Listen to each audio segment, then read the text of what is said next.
What's up, guys? I am Michael, Ultimate NJ Outdoorsman, and it's that time of year again. The deer are dropping their sheds, and many hunters and many collectors are going to be out in the woods trying to pick up some fresh bone. Now, if you click on mainly any YouTube video, any article, how to find sheds, tips to finding more sheds, they're going to give you the same advice. Okay, check the sunny side of the mountain, check the heavy trails, and check from the bedding area to the feeding area, because that's like the only thing in the winter time to look for.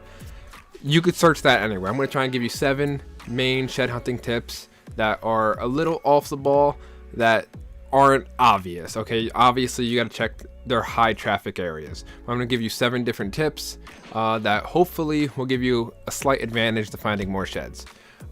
Number 1, make sure the deer have actually shed their antlers before you go tromping around the woods. Okay, I remember being young, just following my dad, and we were checking the end of January in central New Jersey, and all the deer were still holding their antlers. So you want to make sure the deer have shed. I mean, the past couple years they've been holding through late March and early April. This year it seems a lot have been dropping late January, and most will probably be off throughout February. So it's very easy now to do that, especially with the cellular trail cameras. To send it right to your phone, especially if you have a state where you're allowed to bait like New Jersey. Just put some corn out in front of that camera, and when you start seeing all the bucks start dropping their horns, get out there and start picking up some bone. Number 2, walk slow. Okay, I cannot stress this one enough. I always find myself walking much faster than I should be, just trying to put miles under your boots, and miles make piles, only goes so far if you're walking past all your sheds.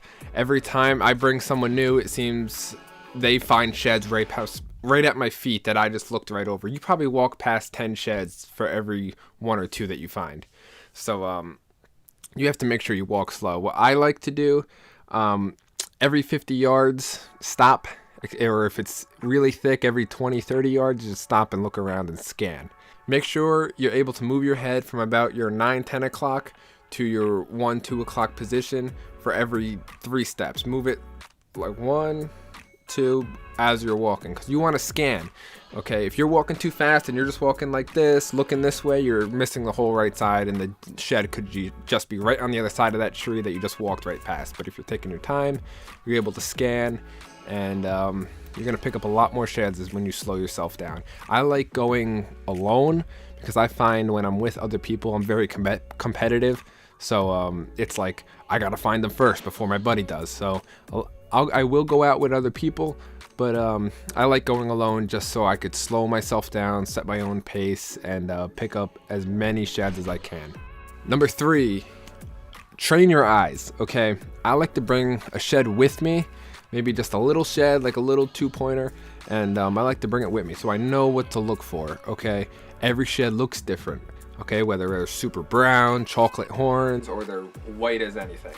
Okay, in all reality, the big sheds are not hard to find. Okay, you just got to get there first. But when they're older, 2-3 years old, there's only little tips of tines showing, and they blend into their surroundings, and it could get really hard to find them. Okay, so train your eyes. What I like to do, I like to bring a little shed as soon as I start the day. I'll close my eyes, throw the shed, and then look for it. So I know my eyes. Okay, that's what a shed looks like in these pieces of woods. Okay, that's how the lighting is, because every piece of woods is gonna look different, especially with the weather. Okay, I'll close my eyes, throw it over my head, let it land, and then just turn around and then just adjust. And if you're a newbie, start close and then throw it farther, and just you got to train your eyes to know what you're looking for. Don't look for the whole shed, look for little tips and tines and the curvature, just little breakups in the white. Number 4, the weather.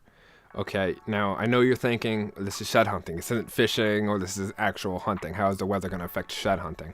Okay, just like fishing with the overcast days, the fish are going to stray from their structure. When it's overcast, they won't tend to anything and hide in the shade. Overcast, it's easier on your eyes to find sheds.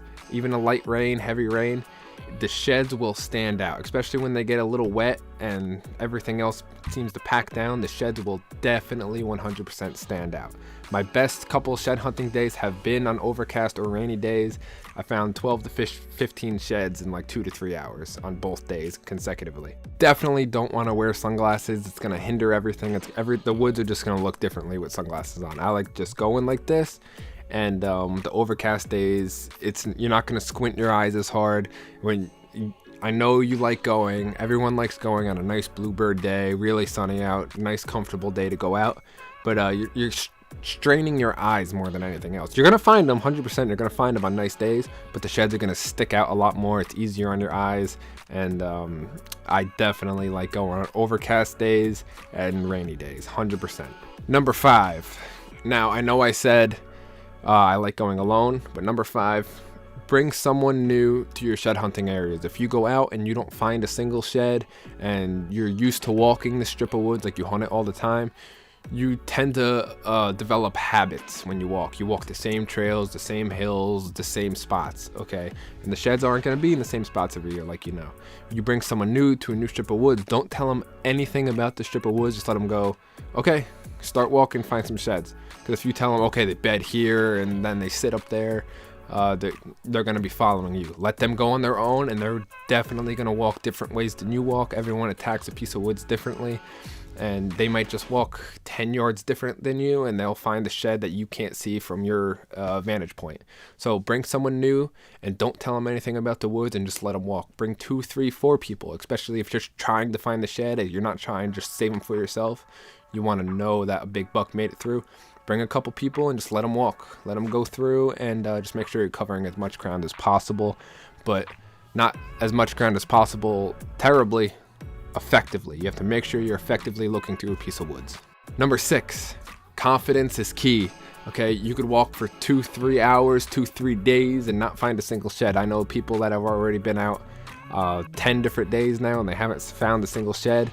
And I went out one time, I found 5 sheds, so it's very easily to get discouraged. But even me, I walk an hour or 2 in the woods, I don't find the shed. You could come through after walking them 2 hours to a little bedding area and find 10 sheds within the next 10 minutes. Okay, it's very easy for luck to turn around like that.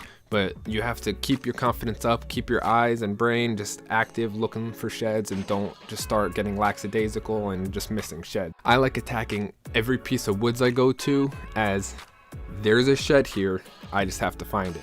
And especially when I've been walking for a half hour to an hour plus, I'll walk and then I'll just stop in a nice area, and especially like a high traffic area where you know the deer are, it's an obvious sign.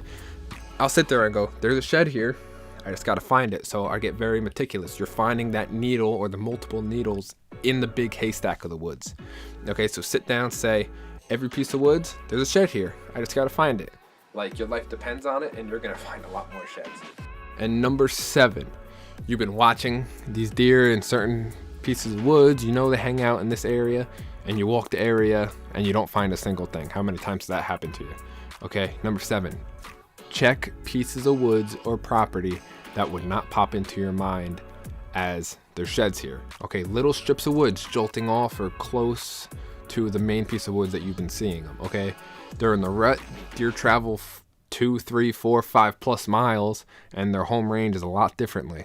Okay, if you see a deer early season here, he could be the next county in the wintertime after the rut, recovering. So check little strips of woods. I mean, I'll search a little, especially last year.